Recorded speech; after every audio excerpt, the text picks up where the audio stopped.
All right. Hey, welcome to Choochcast, man. You are live here coming from the home office in Magalia, California. And we got ourselves a lifelong San Francisco resident, lifelong San Francisco fan. And we are going to get into some fun stuff about sports. We are going to see what is going on in the world. I'm going to ask him some questions about what's going on in San Francisco, working in San Francisco. Front lines, Mr. Jose from the Bay, baby. How's it going, my man? Hey, coming live from the secret bunker in the Excelsior. Yes, dude. You are in the bunker, my friend, dude. And that is a fantastic look, dude, right there. I love it, dude. All right. Because obviously we have no idea, and we're never going to be able to find you, and maybe that's the purpose, dude. So yeah. Underground Jose coming to you live. Right on, man. Excellent. Hey, man, great to have you on the show, dude. It's been a while, man. You come all the way back to my radio days at KXSF 102.5 there in San Francisco, man. And we knocked down some studio hijinks, dude. Had a great time talking sports. And we're just going to let it flow just like we did back then, my friend, man. So first off, man, how is life treating you? What are you up to there in San Francisco, my man? Well, I can say that I consider myself to be blessed because, unlike a lot of, the citizens out there, I work for the Department of Public Health. So my work hasn't really had an actual stoppage. Maybe the first week we were kind of shut down, but because of my position with the Department of Public Health, I'm considered an essential worker. So you are. Most definitely. I definitely have been. I haven't had an interruption of employment, so my perspective is a little bit different, and I have the luxury to really look and base what's going on the science. Yeah. As opposed to I understand. So I look at it like a lot of people are feeling such heavy economic pressure. Oh, so, yeah.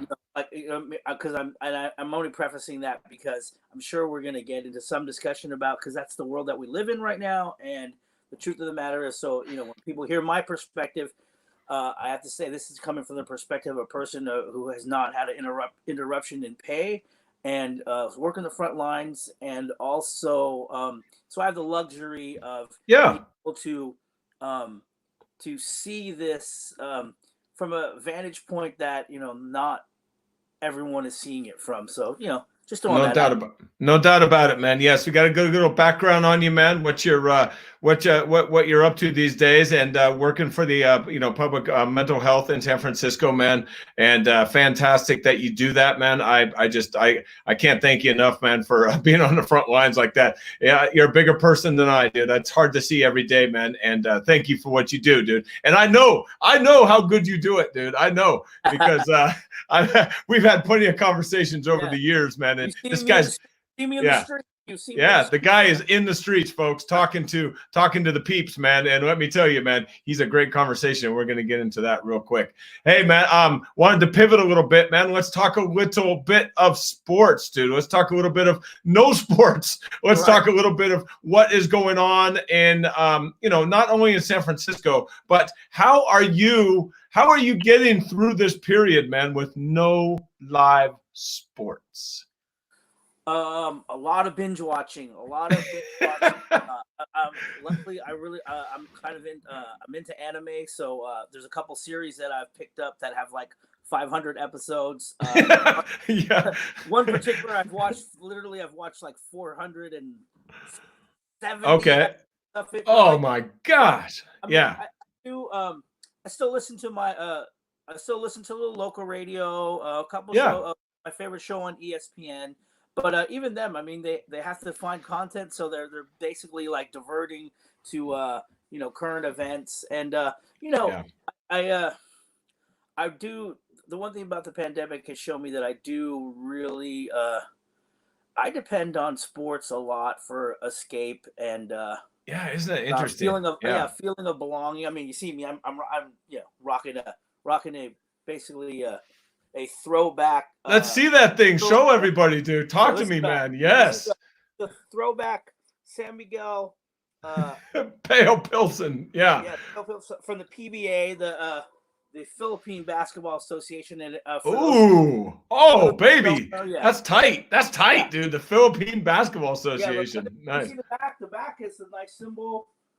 Yeah. A little bit. Okay. So, Yep. San Miguel is a worldwide, also known like beer, but also, if you don't know much about the history of the Philippines and basketball, basketball is the national sport of the Philippines. Yeah. I mean, there's basketball. You go to the deepest hood of the Philippines, and they have basketball hoops on They the light, love it. Love it. playing Yes. barefoot, doing their Yep. thing.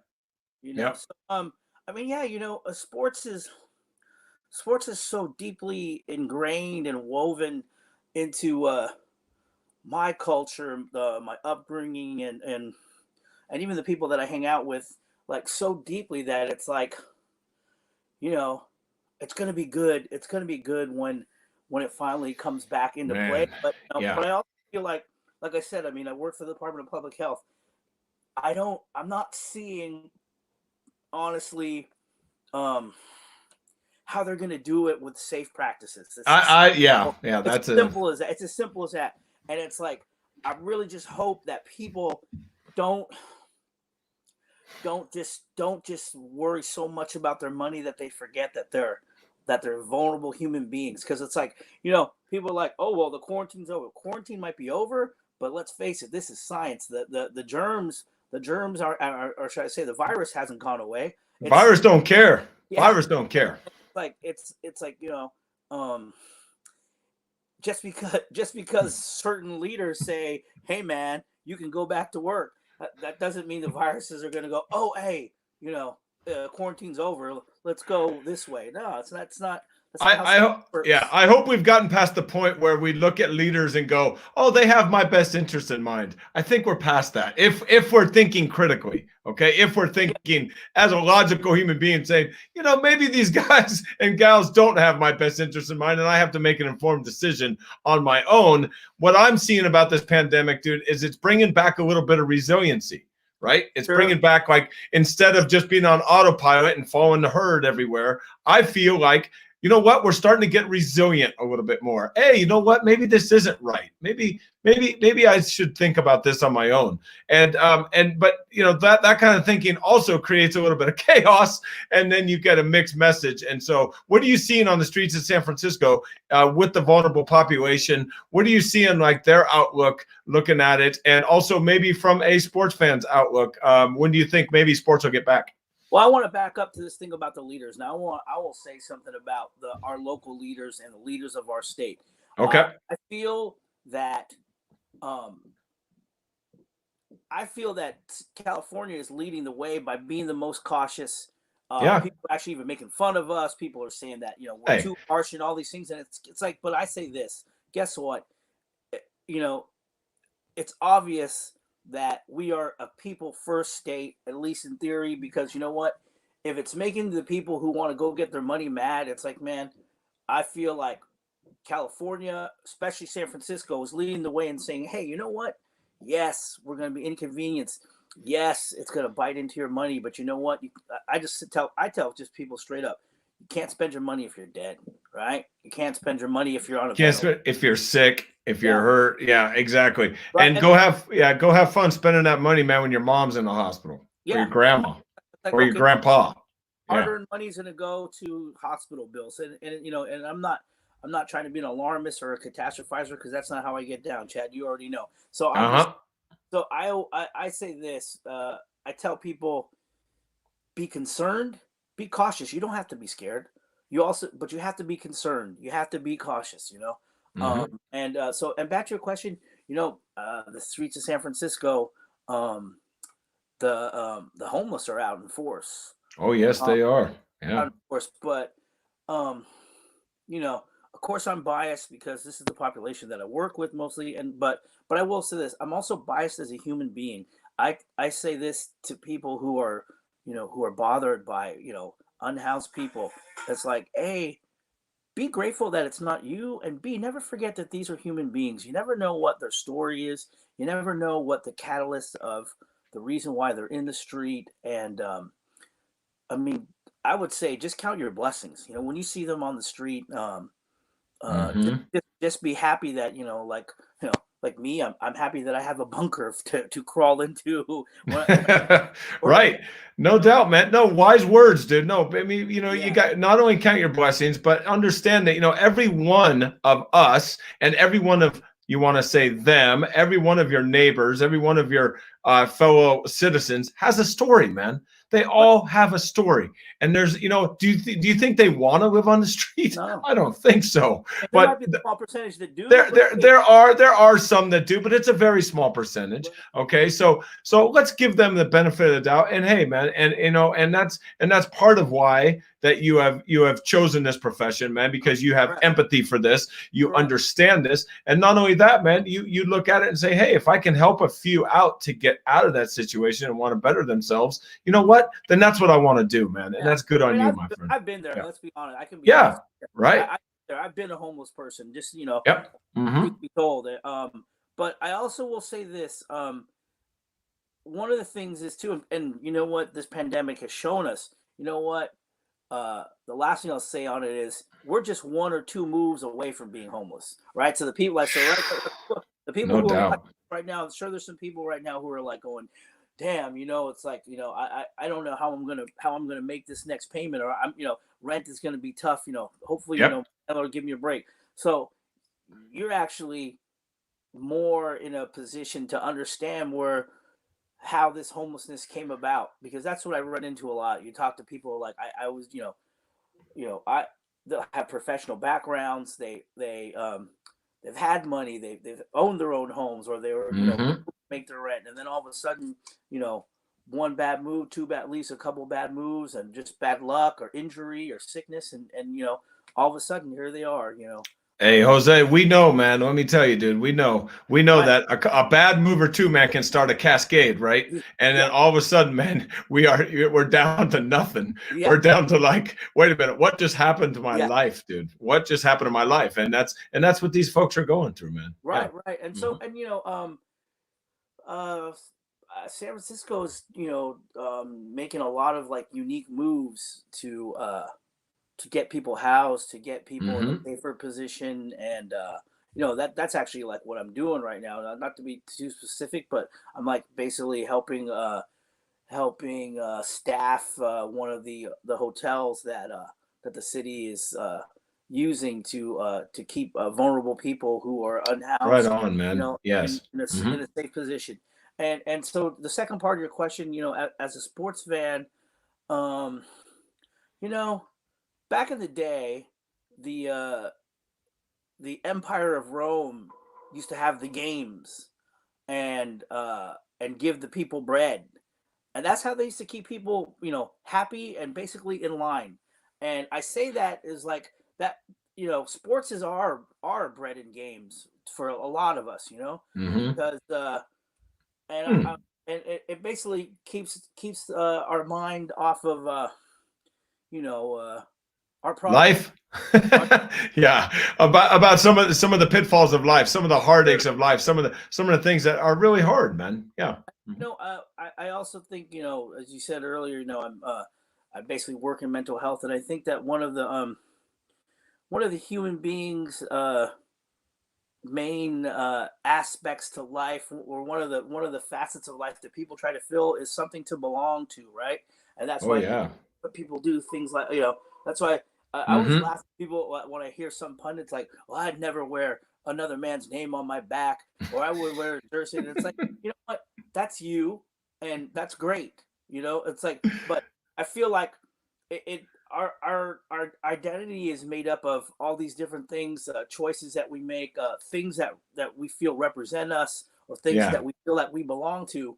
And I think, I really feel like people are missing out on that because of like sports. It's of course, regional. It's it could be your state. It could be your whole country. Dude, it's USA. Then you go down to California, right, where we're at. And then you go down to what about the youth leagues, dude? Little league baseball, man, flag football, Pop Warner, man, the Philippine Basketball Association, Yeah. dude. I mean, all these are about community and camaraderie, right? And we're missing that right now, right? And it basically creates social situations and social groups that Mm-hmm. that help mold us as a person. Like I always tell people, one of the reasons, like people are like, gosh, you know what? I've really noticed that you are calm under pressure, and I personally attribute it to I played organized sports since I was 3 years old, There you go. and Yep. and though so when I get on the big stage, I'm not daunted by that, Yes, right. You see how I move. It's like I'm not afraid to get up in front of a crowd and be like, "Hey, this is what's up." Da da da. To Mm-hmm. put my 2 cents in, and I don't. Or if it's a pressure filled situation, uh, I I get this calm about me, but I feel like it came from the playing of organized sports, where it's like everyone's watching. What are you gonna do? And Right, because you've felt pressure before. Okay, right, you have felt pressure, and that's what us in sports, man. I've played my share of organized sports, right, of course, and you've been there before, where you have to perform under yeah, pressure, pressure to and perform. that's what it is. And I can, when I first met you, man, years ago, man, I saw that, man. I saw this. I said, this guy's good under pressure. He doesn't mind getting up in front of a group, talk it out, all this kind of stuff. And then I said, whoa, man, this guy really likes to talk it out, man. Yeah, dude. I love when you get going, man. So I'm gonna give you some room here in a little bit. But I'm talking about you can see that in people, right? People that have played organized sports. And I think what we're getting at is that we are missing that right now. And Correct. So those people are not being able to, we're doing everything on video like we're doing right now, right? Zoom calls, all this kind of stuff. And it's not the same, man. It is fine for right now, but it's not the same as being on a field. It's not the same as organized, organized team sports, and having to rely on someone else so the team is better, right? You have to do that. And that's a big lesson in life. Most definitely. Yeah, I mean I think that's missing, and I also feel like it also creates leadership. It create Mm-hmm. it creates people who, when facing a certain situation, that it's like you have to either sometimes you have to step back, but sometimes you have to step up. And that was one of the things that I know that sports had taught me, is like, instead of looking for someone else to lead the way, or to Mm-hmm. or just be first, or maybe not so much take charge, but at least just say take the lead. That was one of the things that it taught me. It was like, why am I going to look to my left and see, or look to my right and see, who's going to step up? No, it actually taught me, like, guess what? I'm not going to wait for the other people to step up. Let me just step up. And I've been able to There you apply go. that to my life. And Yep. that's what I feel like. That's one of the top qualities of a good leader, is that, instead of waiting for stuff to happen, a good leader is just going to step up and insert themselves and put themselves, in that place, to plug a hole, or just do what needs to be done at the moment, and not wait. Because I think Yep. a lot of things, opportunities are missed and passed, when we don't step up as individuals. If we sit around and just wait to see what's going to happen, or I Or can't wait for someone else to do it. Right. exactly. Yeah. Yeah. There's that old saying, not old saying, but what I've heard before, right? If not you, who? Right. Correct. I mean, who's going to do it? Who's going to do it?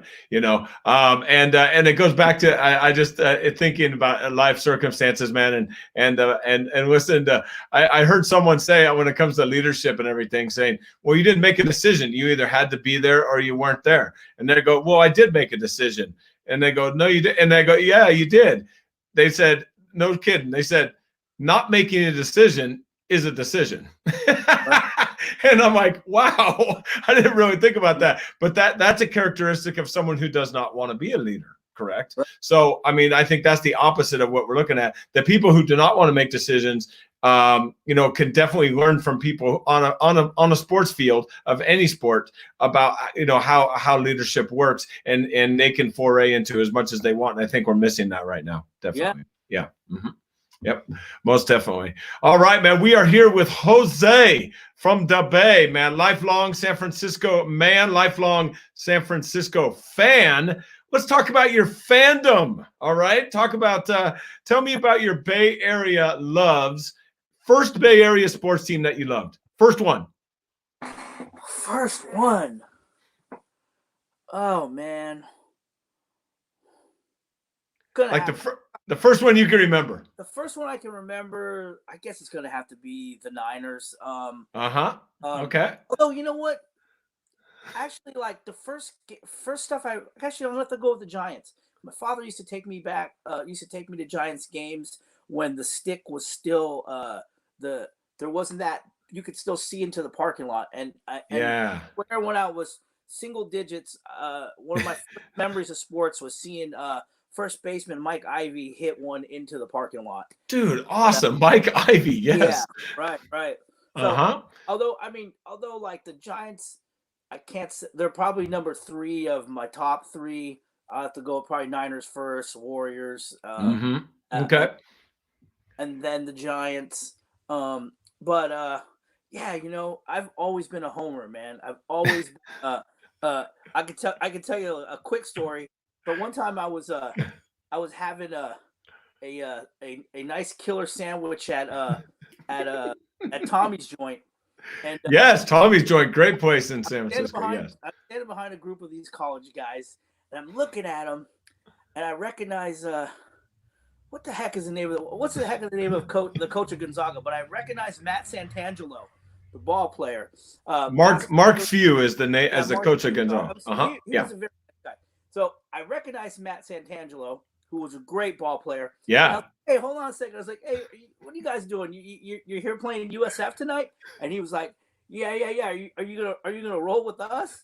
And I looked at him and I said, bro, I'm a San Francisco homer from the minute I came out of the womb. I looked at him and I dead in the eye and I said, bro, if San Francisco had a full contact Tiddlywinks team, I would roll with them. Yes. And Mark Few looked at me and he said, you know what, sir, I respect the hell out of that. And I was just like, oh, and I said, hey, good luck tonight, but I'm going for the Dons, Right. Exactly. I'm a San Francisco guy, period. Yes. Yeah, and through all the trials and tribulations of the times, before our teams, I mean, we're even relatively successful before our teams were even above 500. Like the Warriors, like they're like, a lot of these younger folks, and I don't knock them. Don't get me wrong. No. It's like, like last year's team, I didn't find them to be that bad. I mean, they're the funny thing is as record-wise, they were the worst team in the league. But you know what? They actually had a chance to win games. Whereas, if you had to suffer through the the 80s. Oh, dude, we suffered. Yes. Yeah, we were horrible. We were laughing stocks. And dude, Joe Barry Carroll. Okay, Joe Barry Carroll. Joe Barry cares. Okay. All right. I remember those days very much. And Gugliotta and Tom Tolbert. Man. We traded McHale to get. Yes. Basically. Yeah. Think about that. Yes. Well, don't make me say Les Jepson to you. Oh, no, you did not go Les Jepson. Vontigo. I think we had a Vontigo Cummings discussion once. Yes, we did. Yes. I mean, basically some of the better players that we had were like Otis Fleming, freaking Terry Teagle. Terry Teagle, yes. When he shoot like this, he shot like this, dude. Yeah, it was over to the right of his head or something, man. It was crazy. And he was one of the better players that we had, but he's basically garbage. I mean, oh man, my favorite guy back in the day was Larry Smith, man. The round mound of rebounds, dude. He was mean, and he went. Yeah, I love that dude. He was undersized, but he's always in position to get that board, man. Yeah. Yeah, back in the day, I really loved me some Bernard King, and I loved World B. Free. Yes, World B. Free. What a great name. Yeah. So when he was Lloyd Free, I wish I could find the Chad, and I would totally gift it to you. I used to have this book, like one of those Scholastica books that you would order, on book day. Yeah. 1979 NBA book, right? And it had each team, and it had these little footnotes about everybody. And Okay. so it had Lloyd Free. When he was a rookie, and he was drafted by the 76ers. And although the 76ers back in the day were one of my outside teams that I rep. But anyway, so the little footnote said, no, it said that Lloyd Free, problem was he's good shooter, right? That's the pro. But the con said Free likes to shoot the ball whenever he's in the same area code. Yes. That's a quote. That is a quote. I'm like, oh Lord. Because he was Steph Curry before Steph Curry. He used to take 2 steps from midcourt and launch. Yeah, dude, you're right. Yes, he would launch. He would launch, man. Yeah, yes. He wasn't playing. And you know what? The thing is, it was just like how when Steph first came out. It was unconventional, but if you watch him in particularly, it was a shot that he was capable of making. It's just that since it was unconventional and against, well, I guess the protocol or the way. Yeah. Oh, yeah. The way it was played, man. The way the game was played. Yep. Yeah. I'm not so into that. It's like, you know what? If you can be an innovator, it's like you want to go against the grain. I mean, I think it's better for the fan. Obviously, it's better for us fans when you have an innovator and someone who goes against the grain. Oh yeah, man, it's interesting. Interesting. Yeah, it's fun. I mean, it's like how baseball refuses to. I think that's where my love affair with baseball is lost. It's like there's certain traditions that they like to hold on to. Yeah. You know, there's no doubt, man, that baseball. I've been talking to you about and a lot that the attendance has been going down year to year, and I'm worried about baseball. I am worried about baseball and their future because of this exact same thing you're talking about how they are not. They're trying to they're not, I don't want to say tweaking the game, but because there's a little thing, but they're not moving forward. Yeah. And not only that, man, is that they're losing the younger crowd, man. They're losing the youth, and they lost you. Okay. They're losing you. I'm sorry. They're losing you because, baseball's not really innovative, man. They're not really, they're not grabbing your attention. Like, what is it about a baseball game that you can't wait to go see?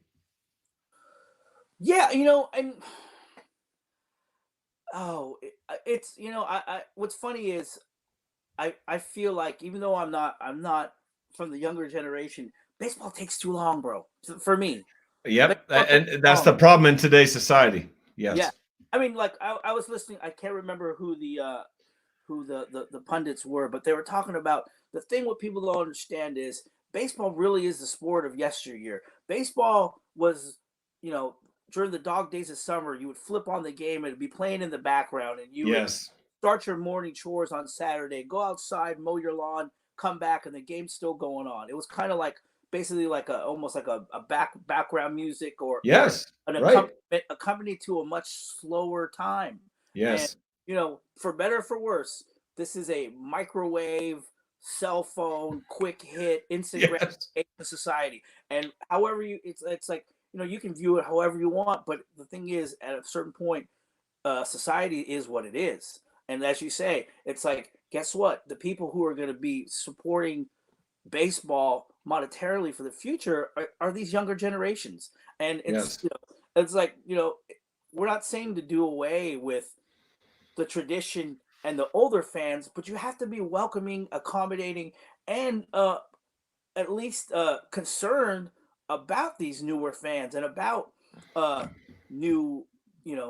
getting new fandom. Because baseball, for the most part, is an incredibly. It's very regional. There's parts, there's parts of America that don't care. I mean, right? But baseball can be extremely global too, as we've seen in the last 5-10 years. The proliferation of Latin American players, proliferation of Asian players coming over and playing, great quality baseball. I think baseball is it has a unique taste in your mouth. You know what I mean? Like you have to really enjoy it as a youngster. You're talking about when you talked about the baseball game in the background. That's how I grew up, man. I go over to my grandparents' house. The Giants game was on, and we baby out in the yard helping out, doing stuff, but the game was in the background. And then we hear the crowd go crazy. We go, okay, what's going on? And then calm down. And in today's world, and that's why I'm really worried about, how much I love baseball. Shoot, man, look at I'm wearing, dude. Yeah. Baseball wisdom, dude. I got freaking baseball project on, underneath, man. It's a great band. I'm not hating, don't get me wrong, but what I mean is like regional appeal. It's like if they're, for example, no one else in the country cares. Like if the Brewers are playing the Cardinals, only the people in Milwaukee and the surrounding area of Missouri are really concerned about saying, oh, that game's on, let's watch that. If the Yankees and the Dodgers are playing, it's like there's some greater appeal. But baseball doesn't have that, like, basically like how pro football has. It's like if certain teams are playing, love them or hate them, you're gonna watch, right? Right. It's me. I'll watch it. It's like I can't stand the Patriots, but you know what? I ain't gonna lie. I do watch them. Some teams I watch just hope that they lose. Well, and football has, and football and basketball, we can talk about that here in a second, but football has a very short season, right? I mean, and it's only one time a week, okay? Right. So there has the buildup. It has a buildup, right? Baseball's every day. It's a slog, dude. It's and I love that. I love that about it, but I can see, and I coach youth teams. I can see that the youth are very, they're not disinterested. They're just distracted, man. They're just distracted. And they don't take it in like we took it in, and so therefore, it's gonna be really hard in the future, and especially now with the pandemic going, with the economics of it. Yeah. And it's all we had.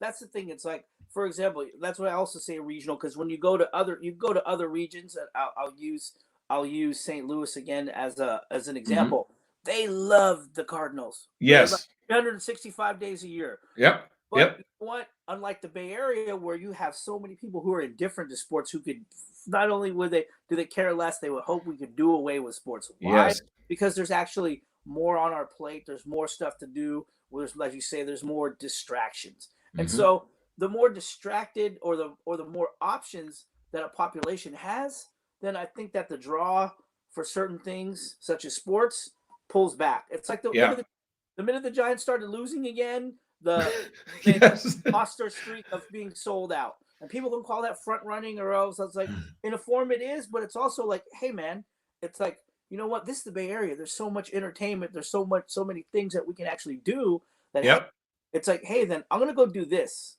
or I'm gonna, that I think that there's so many options, so many options, and right. And that's, and with social media and the internet and everything over the last 20 years, you can get distracted like that. Right. And so that is not good for baseball, because baseball, I loved being able to go to the game and just sit there for 3 hours. I was like, okay, my next 3 hours, you don't have to worry about anything, dude. Okay. I just kick back and watch this game. Now that's in the minority now. Okay. So that being said, man, that being said, let's pivot over to this real quick, man. I'm gonna keep this to about 40 minutes, man, because that's, speaking of attention spans. Yeah. I was thinking about 20. I was thinking about 20, 30, but I'm like, man, me and Jose, we can go. So we'll, but the point is this, okay? Now the NBA, dude, okay? Different way to look at things. First off, do you think the NBA will have any kind of a season this year? They're trying. Yeah. And it's also, I also feel like it's more viable if they accept the fact that, basically they're talking about doing it in a biodome type of situation where they basically cut down the amount of personnel, no fans, very strict restrictions on, what they're going to do outside of the game. But, one of the things is, I don't know if it's going to be a good look if how they're going to do the testing. Yeah. I mean, the truth of the matter is the world is still so vulnerable right now that I think that as much as I love basketball, I probably would be on the side of the fence that is a little bit offended that people are getting that people are basically taking tests. I'm not kind of away from other people, like, from people that really might need it for a whim, and I mean, I think it's a business, but it's like, Yeah, I'm kind of on the fence. I'd love to see it, but at the same time, it's like that's all we need is to hear that uh, the city of Orlando has 5 people who weren't able to be tested, and then like it might not even be related, but the problem is it's all optics, right? So like it's like 5 people in Orlando weren't able to get tested, and then we hear about how the Magic's ready to play because their team's tested. And they're talking about testing guys 2-3 times a day. Okay. So, I mean, and you'd have, and just going, that is bad optics. That is, man. That is, 'cause it's like it's wherever you want to be on on that side of the fence. But the problem is, it appears that the tests are expensive and not necessarily readily available to the common man. No, they're not available to everybody. Right. I mean, they're not available to the common man. I don't know where to go get one. I seriously don't. I don't know. Let me plug San Francisco again. If you work within the city, within the city, not just city employees and essential workers, actually you can get tested. Okay, all right. And, hey, man. And in San Francisco, if you're in San Francisco and you are, especially if you feel like you have some of the symptoms, you can testing's free. Excellent. Plug, Excellent. Hey, man, lots of great stuff about San Francisco. I loved living there for over 5 years, man. I love going back. Love hanging with you and the guys and the gals, man, and doing our thing, man. Hitting some restaurants up, and we will in the future, man. San Francisco will get back on its feet. Right now, it's just as tough in San Francisco as it is in a lot of other cities, man. And a lot of people are struggling. So there's no, there's no poor me going around. That's what's so interesting, not weird about this pandemic. It's like you don't feel bad for yourself or anyone because it's worldwide. Right. I mean, worldwide. It's affecting me. Yes, it's affecting you, but it's affecting everyone. And I did not think that I would see something like this in my lifetime. No. I really didn't, where everything would stop and then we're trying to get it going, but it's, the economy's going, dude, we don't really want to spend money right now because we don't know what the future holds. Right. We don't know what this thing is going to do to us or for us or against us. And if it's going to die down or if it's going to spike up. It's just a crazy time in life, Jose. Yeah. It's just a really weird time in life, man. Yeah. Yeah. And, hopefully one of the hopefully I think the positive things that's going to come out of this pandemic is the refocus on who is really important to society and who is really truly essential and I'll say us people because when I'm not on the top rungs, maybe I'm towards the middle, but all of us. Hey, you're in the meat, dude. You're in the heart. You're in the heart. Yes. Right. You know what? The focus of American society, because I think of social media and capitalism and all these other things, that the focus is on all these other people. I won't judge them, but it has shown, this pandemic has shown that these people are not necessarily essential. No. So, shallow. Yeah. And so it's like not just frontline medical workers, but we're talking about grocery store workers. Yes. Security, construction, all these people that that are people that clean the offices, people that clean the trains, man, on public transportation. I mean, you name it, dude. I mean, we got to start feeling for regular people, man, who are doing a job that's not only essential, but is really not easy job, dude. So they're not making $2 million a year. So what? Right. That's why I kind of feel like that sports might not be able to come back right away. Because of the bad optics. I mean, look what happened with UFC. UFC came back and they're really dealing with a very, very small amount of personnel to make those fights happen. That happened, and what happened? Was it 3 people who were? Yeah. Oh yeah. Yeah. And, so just imagine, you multiply that by a few hundred, or even 1,000, or whatever. Say something like basketball, which is probably easier to produce than some of the other big sports, and it's, I don't know if it's a whole mess that people really want to tangle with, because there's a lot of variables. They're losing a lot of money today, but what happens if your sport becomes the face of what we should not have ever done Wow. during this pandemic, right? Yes.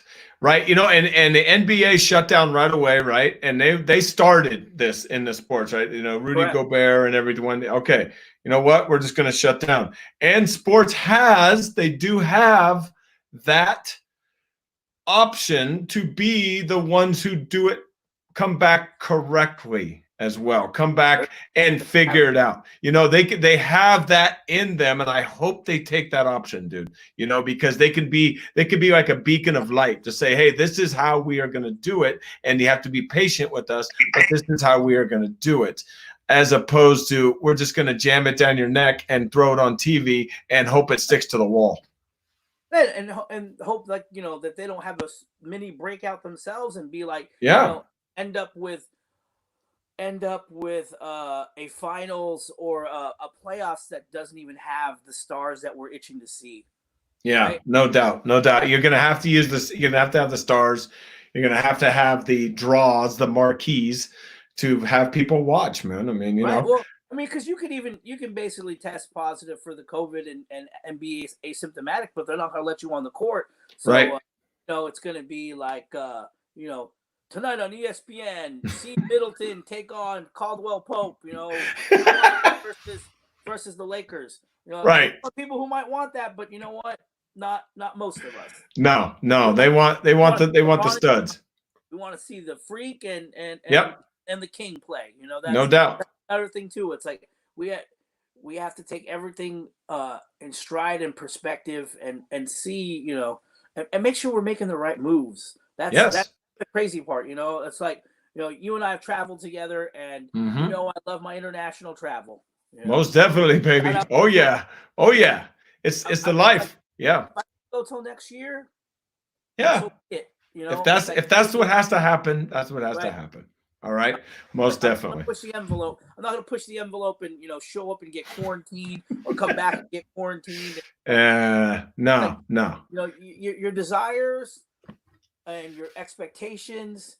We have to kind of pull back on them. We have to like make the best decisions right now, not just for ourselves, but for all society. And today it's not that's not hyperbole. Today that's not. It's like that is another amazing thing about the times, like you say. It's like, this is a global pandemic, bro. It's a global pandemic, the likes of which the world has not seen since the Spanish flu. And if you look at the numbers on the Spanish flu, it is crazy. And they also came back a little too early, and there was a second wave that devastated population. It's human nature, man. I'm sorry. It is. Oh, yeah. It is human nature, and we can talk about that as much as we want. And I know that and so man, you got to look out for look out